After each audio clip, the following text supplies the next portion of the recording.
일요일 집회를 시작합니다. 오늘 나눌 말씀은 요한복음 15장 1절부터 3절까지 보면 나는 청포도나무고 내 아버지는 농부라 이렇게 되어 있어요. 그래서 오늘 청포도나무에 대해서 우리가 하는 것 같잖아요. 너무 많이 들은 것 같잖아요. 한번 진짜 우리가 다 알았는지 한번 점검을 해봅시다. 우리 말씀을 하면서. 자, 여기 준비하신 분. 청포도나무가 왜 청포도나무라고 했는지 네, 나가봅시다. 들포도가 있으니까 참포도가 있는 것이죠. 그렇죠. 예, 예. 네. 그러니까 그러면 들포도는 왜 들포도고 청포도는 왜 청포도나무? 들포도는 수동과 고무라의 포도. 왜냐면 그거는 성경에 있는 표현이고 그걸 내가 이해한 걸로 이제 얘기해요. 독이 들어있는 포도주. 예. 네. 참포도는 살리시는 영혼을 살리시는 포도주라 이거죠. 그러니까 예수의 생명이 피라고도 얘기하잖아요. 포도주를 피라고도 얘기했으니까. 그리스도의 생명이 내 생명이 들어있는 그 존재를 얘기하는 표현이 좀 그러네요. 이게 다른 절들만. 지금 이제 예자 자매님이 이제 얘기한 게 신명기 32장 말씀이잖아요. 제가 읽어보면 신명기 32장 32절에서 35절 말씀인데 이는 그들의 포도나무는 소돔의 포도나무요 고모라의 밭의 소산이라 그들의 포도는 독이 든 포도이니 그 송이는 쓰며 그들의 포도주는 뱀의 독이요 독사의 맹독이라 이것이 내게 사여 있고 내 곳간에 봉하였지 아니한가 그들이 실족할 그때에 내가 보복하리라. 그들의 한낱 날이 가까우니 그들에게 닥칠 그 일이 속히 오리로다. 이렇게 성경은 말씀하고 있고 창세기 2장에 보면 어, 여호와 하나님이 동방의 에덴동산을 창설하시고 생명나무와 그 중간에 중앙에 생명나무와 선악과 나무가 있게 하셨잖아요. 그래서 에덴 동산 중앙에 두 나무가 나게 하셨는데 선악을 알게 하는 나무 실과는 그것이 방금 신명기 32장 말씀을 읽었듯이 소돔의 포도나무 그 고모라 밭의 소산으로 상징이 되는 거죠. 그게는 뱀독이 가득한데 죽이는 독이라는 거죠. 그게. 그러나 생명나무 즉 에서 나오는 말 영생한다 그랬어요. 그래서 성경에는 이 참이라는 말이 붙은 그런 단어들이 되게 많이 나오죠. 그죠? 뭐 참 하나님, 참신, 참 선지자, 뭐 참가부, 참아들, 뭐 참빛 이런 뭐 어, 종자도 참종자 뭐 이런 식으로 참이 붙은 말이 많이 나오는데 이것은 참이 아닌 거짓, 즉 속이는 것들이 많이 있기 때문이라는 거죠. 근데 창세기 3장의 하가 뱀의 그 속임에 넘어가가지고 하나님께서 먹지 말라고 한 그 나무 실과를 따먹고 자기 남편 아담에게도 그것을 먹게 했다는 거잖아요. 그것은 사람은 율법 말씀을 먼저 받아들이게 되어 있다는 거예요. 그래서 그 율법의 저주에서 우리가 속량을 받게 되는 것이 예수 그리스도의 새 말씀을 통해서 구원을 얻을 수 있다. 그런 말씀인데 우리는 그 참 포도나무이신 예수 그리스도에게 그 붙어 있는 가지들이 그 사도들, 그 증인들이 보냄을 받아서 증거하는 그 진리의 말씀을 우리가 믿음으로 취해야만 우리가 살 수 있고 영생할 수 있다는 것이죠. 예, 여기까지만. 예, 답은 어느 정도 이제 나왔죠? 이제 그러면 뭐 더 보탤 말씀 없어요? 창세기 49장 11절부터 12절 보면 이제 야곱이 죽을 때 그 유언을 남겼잖아요. 이제 유언을 남겼는데 유다에게는 이거 내가 적어놓은 것 중에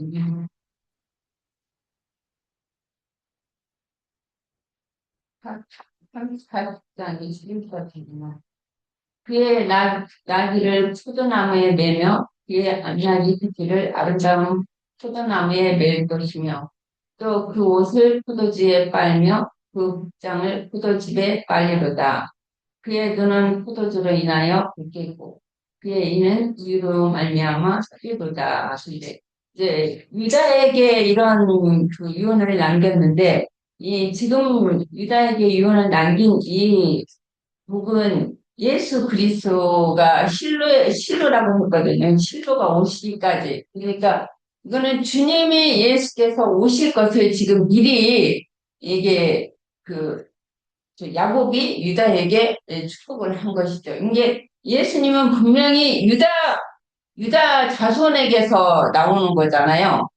예, 여기에서 보면은 출애굽한 그 이스라엘 백성들이 여수론이 배부름으로 여호와를 발로 찼다고 그랬거든요. 근데 이제 그들이 저기 애굽에서 나와서 광야를 거쳐서 이제 가나안 땅으로 들어갔을 때는 가나안 땅에서는 이제 모든 식물을 심었어요. 거기 경작을 했잖아요. 그 농사를 짓고 거기서는 밀과 보리와 곡물과 과수원도 했었고 그러니까 이제 그 가나안 땅을 점령해서 그게 제비를 뽑아서 그 지파별로 다그 여수아가 그 분배를 해줬는데 나중에 그 다 자기에게 분배한 그 땅으로 차지해서 그 농사를 짓고 다 과수원도 했고 보리 농사를 짓고 풍족했는데 이제 주님이 그 땅에서는 이제 풍족 그 가나안 땅 아니 그 광야 애굽에서는 종살이를 했고 이제 가나안 광야에서는 이제 우리 없다고 뭐 먹을 것이 없다고 뭐 이제 원망 불평도 많이 했잖아요. 근데 가나안 땅에 들어가서 이제 풍족하게 이제 살았어요. 근데 주님이 그만큼 이제 주셨죠. 근데 그 배부르고 저기 하면서 풍족하면서 이제 사람이 타락하기 시작한 거야. 거기서부터. 그래가지고 여수론이 배부름으로 여호와를 발견했다고 그랬어요. 그러니까 거기서부터 이제 타락이 시작되면서 성경에 포도원과 포도의 풀거는 관한 비유들이 자주 나오는데 에스겔서도 나오고 아까 지금 신명기 이제 자매님 읽었고 이제 구약 성경에서 여호와의 포도원은 이스라엘 왕국이었으며 신약 성경에서는 주님의 포도원은 곧 주님의 교회를 상징하는 것이다. 이게 내가 여기서도 읽어볼게요. 여기 이제 포도원이라는 것은 열왕기 상 21장에서 보면은 이제 너무 길은데 나봇의 포도원이 있었잖아요. 근데 그게 이제 이 악한 자들이 타락돼가지고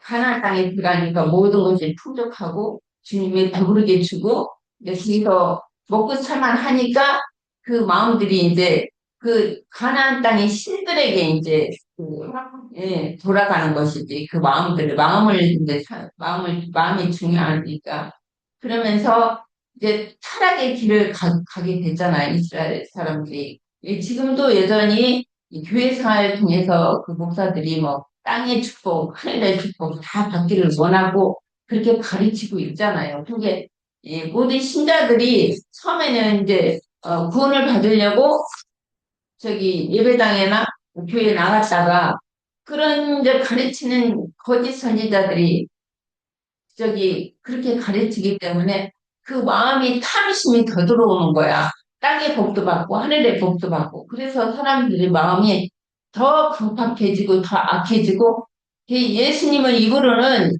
믿는다고 하지만 입으로는 나를 시인하나 마음에서는 멀도다 주님이 그러셨잖아요. 그런 것처럼 지금도 순하게 길을 걷고 있는데 자기들 잘 믿는다고 하죠. 열심히 믿는다고 죽으면 천당 간다고 자부하고 있잖아요. 근데 그게 아니라는 것이죠. 거기 이제 열왕기 상은 너무 길으니까 이사야서 한번 볼게요. 이사야서 5장. 5장.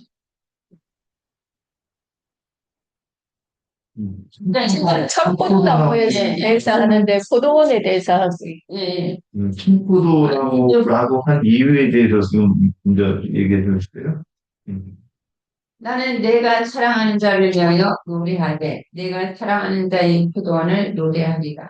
내가 사랑하는 자에게 포도원이 있으며 심히 기름진 산에로다. 땅을 파서 돌을 제하고 그 쌍풍 포도나무를 심었도다.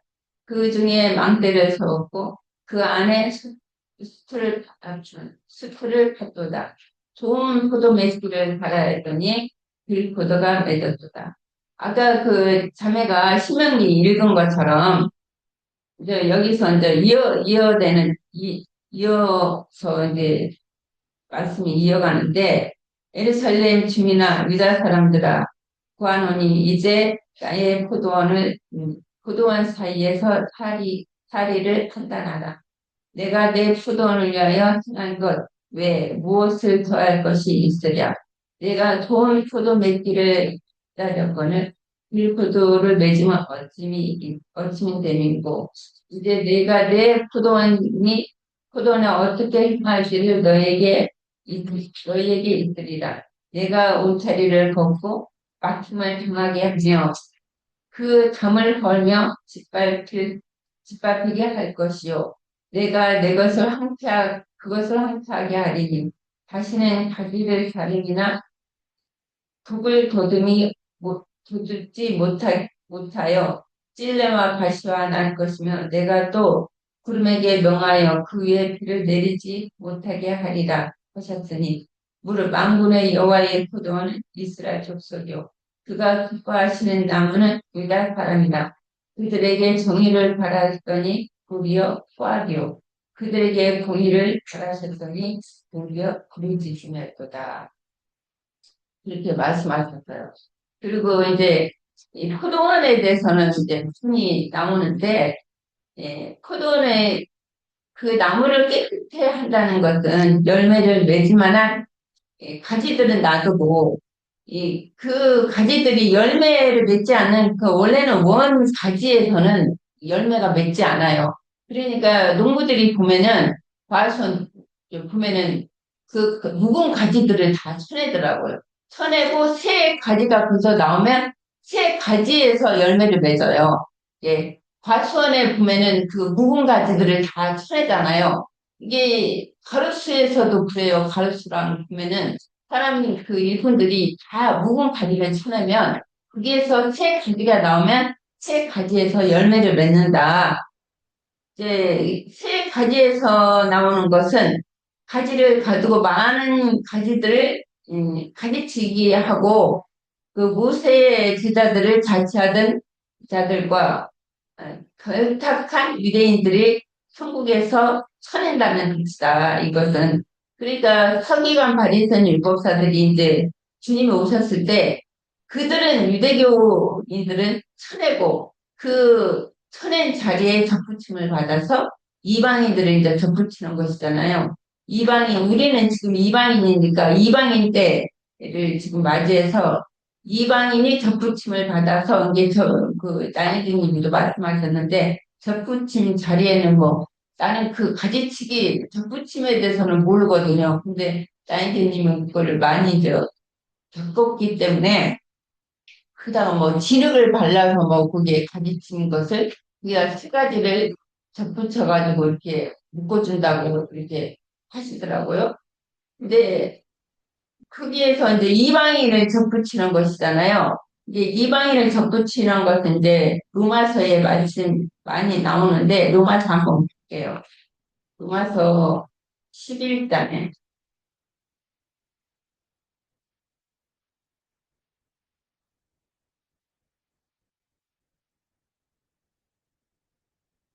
11장 13절부터 30절. 내가 이방인의 너에게 말하노니 내가 이방인의 수도이만큼 내 직분을 영광스럽게 여기니 이는 꼭 내 굴육이 아무쪼록 시기하게 하여 그들 중에 얼마를 구원하려 합니다. 그들을 버리는 것이 세상의 화목이 되거든 그 받아들이는 것이 죽은 자 가운데서 살아나는 것이 아니면 무엇이리요. 제사하는 처음 익은 곡식가루가 거룩한즉 떡덩이도 그러하고 우리가 거룩한즉 자기도 그러하리라. 또한 가지 얼마가 꺾였는데 돌감나무 잎네가 그들 중에 젖불침이 되어 한 감람나무의 뿌리의 진액을 함께 가진 자가 되었은즉 그 가지를 향하여 자랑하지 말라. 자랑하지라도 내가 뿌리를 보존하는 것이 아니요 뿌리가 너를 보존하는 것이라. 그러면 내 말이 가지들로 꺾인 것은 나로 젖붙임을 받게 하려 함이로다 하리니 옳도다. 그들은 믿지 아니함으로 꺾였고 너희는 믿음으로 섰느니라. 높은 마음을 품지 말고 도리어 두려워하라. 하나님의 원 가지도도 아끼지 아니하신즉 너도 아끼지 아니하리라. 그러므로 하나님의 인자하심과 준엄하심을 보라. 넘어지는 자에게는 준엄함이 있으니 너희가 만일 하나님의 인자하심을 머물러 있으면 그 인자가 너에게 있으리라. 그렇지 않으면 너도 찍힌 바 되리라. 그들도 믿지 아니하는데 머물러 있지 않으면 접붙임을 받으리니 이는 그들이 접붙이실 능력이 하나님께 있습니다. 또 내 원 가지나무, 원 돌감나무에서 지킴을 받고 건성으로 거스려 좋은 감람나무에 접붙임을 받았으니 원 가지 내 이 사람이야 얼마나 더 자기 감람나무에 접붙이심을 받으랴. 형제들아 너희는 스스로 지혜 있다 하며 이 신비를 너희에게 보이기를 내가 원하지 아니하노니 이 신비는 이방인의 충만한 수가 되기까지 이스라엘 더러는 우둔하게 된 것이다. 그리하여 온 이스라엘이 구원을 받으랴. 기록된 바 구원자가 시온에서 오사 야곱에게서 강건치 않는 것을 돌이키시겠고 내가 그들의 죄를 없이 할 때에 그들에게 이루어질 내 언약이 이것이다 함과 같으라. 여기까지 할게요. 그러니까 이제 유대인들이 이제 그 예수님 오셨을 때도 복음을 받지 않고 사도 바울이 복음을 전해도 그 유대인들은 미쳤다고 하고 말쟁이가 와서 다른 그 신을 전한다 하고 배척을 했기 때문에 이제 그 바울은 이방인의 사도로 보내심을 받은 자잖아요. 그 이방인들은 그것을 바울이 전하는 복음을 받아들였어요. 그게 이 로마서 말씀처럼 유대인의 꺾인 그 자리를 이방인의 접붙임을 받아서 접은 예수 그리스도의 그 진액을 이제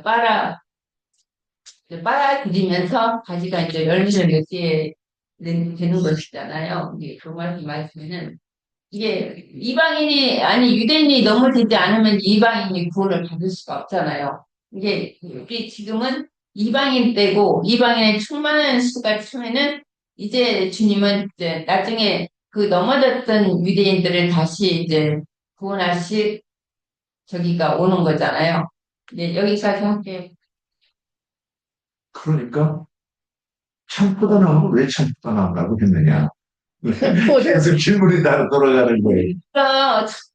우리 주님이 참 포도나무니까 우리의 주님이 참 포도나무의 뒷받침을 받아서 그 진액을 빨아들이면서 우리가 이제 그 성경에 있는 그대로고 열매를 맺어야 되는 거지. 여기는 감람나무라고 했는데 그 감람나무나 포도나무나 뒷받침을 받아야 돼. 우리는 원래 돌감나무였고 저기 포도는 참 포도 아니면은 맛이 없어요. 쓸고. 그렇지. 예. 다 뒷받침을 받아야 돼. 자, 이거 참보다나무에 대해서 더 한번 설명할 사람 있어요? 너무 것 같은데. 정리하고 첫째 시간 마치면 되겠네요. 정리. 10분인데? 그러니까 정리를 우리가 그 성경의 모든 기록은 뭐 사도들이 말한 대로 예수가 그리스도이심에 대해서 지금 증거하고 있는데 여기는 특별히 참포도나무가 내가 참포도나무다 그랬으니까 예수님의 사역에 대해서 지금 말씀하고 있는 거라고 우리는 당연히 볼 수 있어요. 그러나 이렇게 이것도 정리하고 가야 돼, 이렇게. 그래서 그러면 예수님이 참포도나무다 그랬는데 이거 저도 생각 안 했는데 나영계님이 왜 참포도나무냐 하고 이제 이 강론을 이어가서 그러네. 왜 참포도나무라고 했지? 저 이제 생각해보는 거예요. 계속 그 생각을 해서 그 답이 일단 나와야 이 강론에 대해서 좀 내용을 이해할 수 있겠구나 이런 생각을 해보았어요. 저도 어제 이 답을 어제 달아놨어요. 자, 그러면 성경이 일단 그래서 이 아브라함을 부르고 그 후손을 부른 이유는 여호와의 또 의와 공도를 지키게 하려고 했다고 했어요. 이것이 아브라함의 믿음의 근거예요. 그러면 내가 여호와의 도가 무엇이고 의와 공도가 무엇이냐를 설명하면 이것이 아브라함의 믿음이다 이렇게 제시할 수 있어요. 맞죠?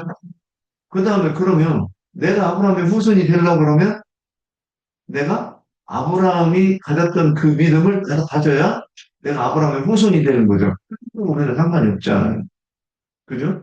그러니까 이게 복음이라는 거예요. 그걸 설명해서 여호와의 도가 이것이야. 그런 거예요. 그래서 그런데 이제 주님께서 뭐라고 그러냐면 나는 모세에게 나는 아브라함의 하나님이요, 이삭의 하나님이요, 야곱의 하나님이다. 그러놓고 나서 신약에 그걸 뭐라 했느냐? 아브라함의 믿음에 대해 설명하면서 마태복음 27장인가 거기 나는 아브라함의 하나님이요, 이삭의 하나님이요, 야곱의 하나님이로라. 나는 죽은 자의 하나님이 아니요, 산자의 하나님이라 딱 이랬어요. 나는 제일 중요한 게 산자의 하나님이라는 말씀인 것 같아요. 하나님은 아브라함이 믿은 바 하나님을 살려주시는 하나님을 믿었다 그랬잖아요. 그리고 산자의 하나님이라고 하니까 살아있는 자들의 하나님이잖아요. 지금 우리도 다 죽었었는데, 네. 근데 그 살아있는 자들의 하나님이 어떻게 무엇으로 설명이 되느냐? 아브라함의 하나님, 이삭의 하나님, 야곱의 하나님이라고 여기에서 이게 설명이 된다고 내가 보이는 거예요. 그래서 예수님 오셔가지고 너희 여호와의 도를 지켜 그렇게 안 하시고 뭐라고 했느냐? 아버지와 아들과 성령의 이름으로 세례를 받아야 돼 이렇게 말을. 그리고 가르쳐서 지키게 하라 이렇게 돼 있어요. 그럼 우리가 이 구절을 읽으면서 그럼 나는 아브라함의 하나님의 이름, 아버지와 아들과 성령의 이름으로 같이 받았나? 이게 자문해보는 게 맞죠. 정선할 신앙인이라면.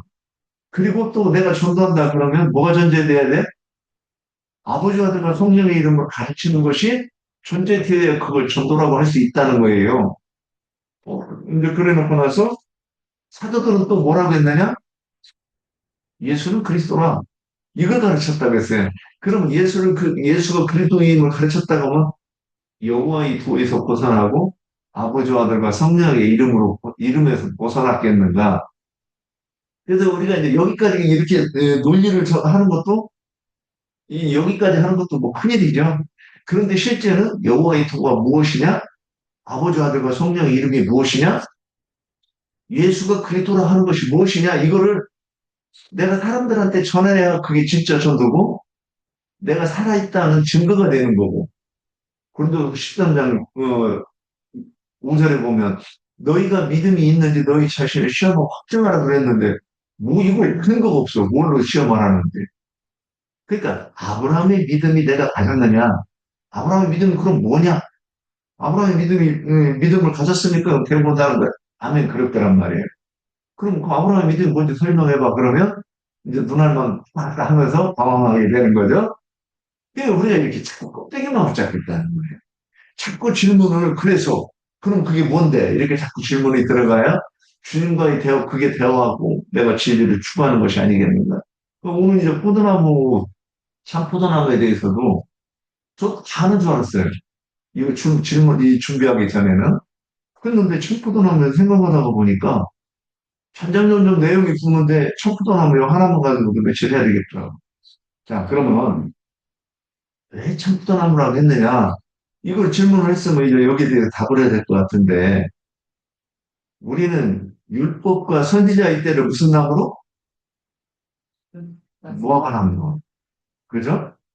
그리고 은혜의 시대, 복음 시대를 이방인 교회 시대를 무슨 때로?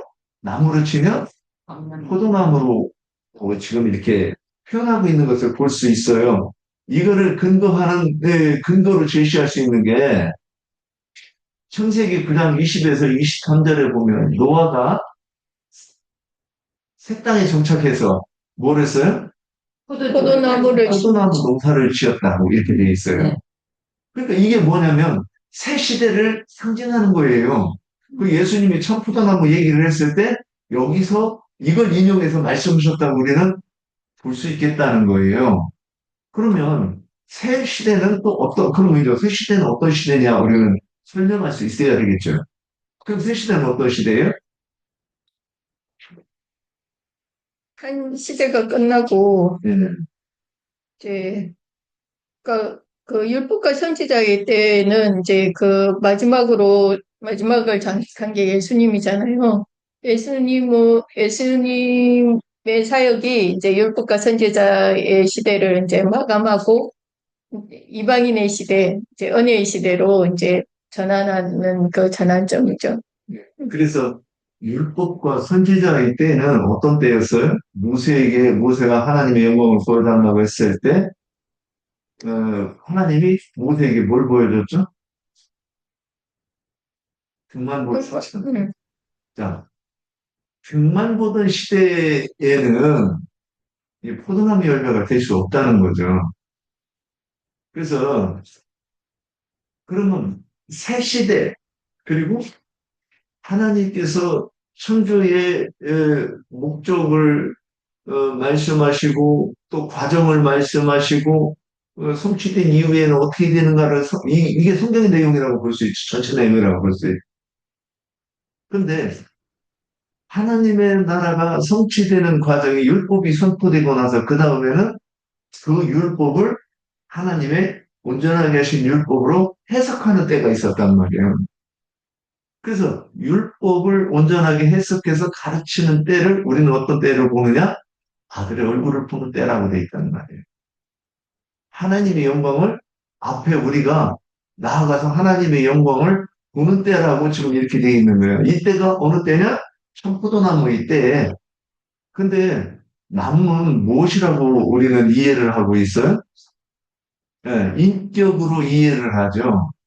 근데 새 시대에도 나무가 두 가지가 있어요. 어떤 나무죠? 오늘 지은 것 같이 참포도나무가 있고 들포도나무가 있다. 이렇게 지금 우리는 이제 이 성경을 풀어가지고 하나님의 일을 풀어가지고 보는 거예요. 그러면 참포도나무는 당연히 누구겠어요? 네, 예수 그리스도. 그래서 예수 그리스도의 내가 너에게 이른 말로, 그죠? 청포도나무에서 나오는 거는 결국 이 생명나무 열매가 어떤 나무 열매를 먹으면 죽고 어떤 나무 열매를 먹으면 영생하는 거를 지금 얘기하니까 청포도나무 가지에서 열리는 열매는 영생을 얻은 자들이겠죠. 근데 포도알은 참 이렇게 우리가 눈으로 보듯이 들포도를 뭐로 보면 될까? 들포도하고 청포도하고 나무는 달라요? 같아요? 다르죠. 다르죠. 그래요, 같아요. 아니, 외모는 같지만은 속은 다르네. 아니, 나무가 껍데기 볼 때. 껍데기는 복숭아 나무가 개복숭아, 참복숭아에 따지는데 나무가 어때요? 구분이 안 돼요. 똑같아요. 근데 뭘로 구분이 되느냐? 열매를 그렇게 얘기하는 거예요. 열매를 보고 나무로 한다 그러는 거예요.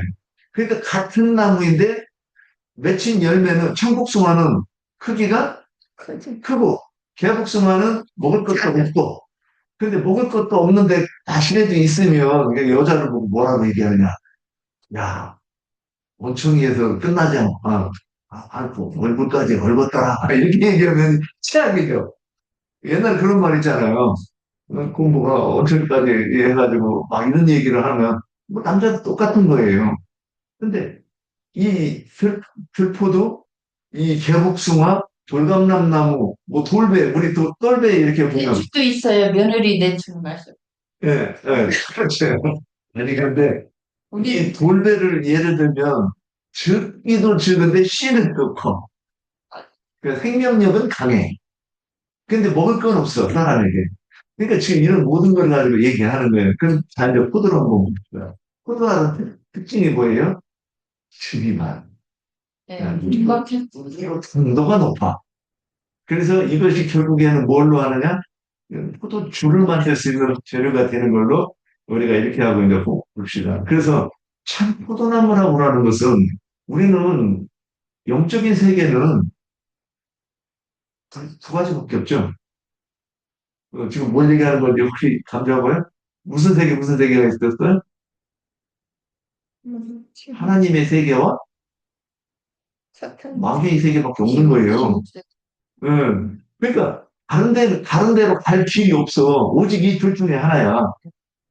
그래서 두 세계밖에 없는데 예수가 천포도나무면 마귀는 들포도나무로 상징이 되고 우리는 이 둘 중에서 참포도나무로 나무의 열매가 될 것이냐 들포도나무의 열매가 될 것이냐 지금 이렇게 지금 얘기하고 있다는 거예요. 그래서 신약 시대에 구원자가 누구인가 이거를 가지고 참포도나무다 이렇게 표현했다. 그래서 참포도나무에는 어떤 그 참포도나무로서 영생을 얻는 자들의 열매를 거두는 나무가 있고 들포도나무로서 사망의 열매를 맺는 인격이 있다. 우리는 이렇게 이제 분별해서 보면 참포도나무 그래서 노아 시대 때부터 청포도에 대해서 얘기했고 또 저기 이사야서 5장에서도 포도원에 대해서 그래서 얘기했구나. 우리는 이제 요렇게 그 내용이 요렇게 이제 봐서 결론으로 이제 가야 되는 거예요. 그래서 참포도나무는 어, 영생을 얻는 자들을 얻기 위해서 오신 예수 그리스도. 그러니까 하나님이 아들로 오신 모습이 뭐다? 참포도나무다. 이렇게 이제 내용을 정리할 수 있지 않을까 싶습니다. 예, 여기 1부 마치겠습니다.